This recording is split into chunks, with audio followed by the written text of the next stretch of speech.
Hello viewers, আসসালামু আলাইকুম।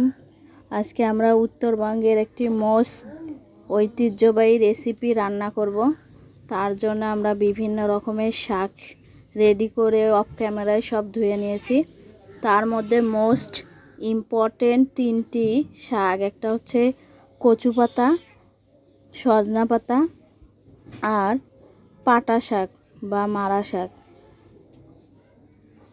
এইটা রান্না করতে কোনো রকম তেল, হলুদ কিছুই লাগবে না, মশলা ছাড়া একটা রেসিপি।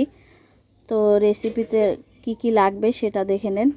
এখানে আমাদের পেঁয়াজ কুচি, রসুন কুচি এবং মরিচ, তার সাথে সামান্য পরিমাণ আছে আদা কুচি।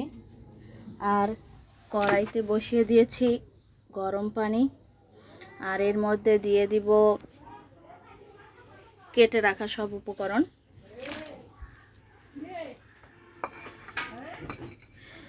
আর স্বাদ মতো এতে দিয়ে দিব সামান্য পরিমাণ লবণ।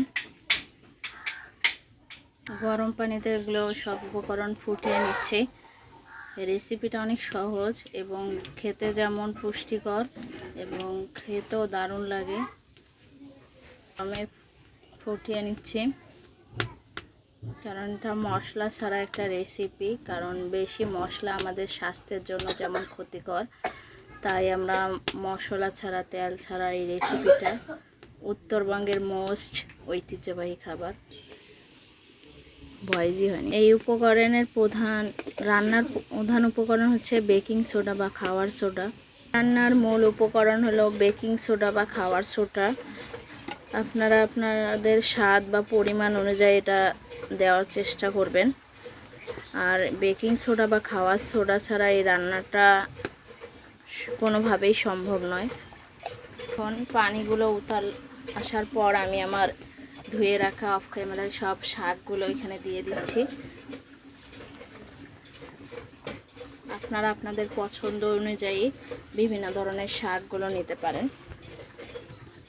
আমরা আমাদের পছন্দ অনুযায়ী এই শাকগুলো অফ ক্যামেরায় ধুয়ে বেছে নিয়ে এই হতে এটা 2 থেকে 5 মিনিট সময় লাগবে।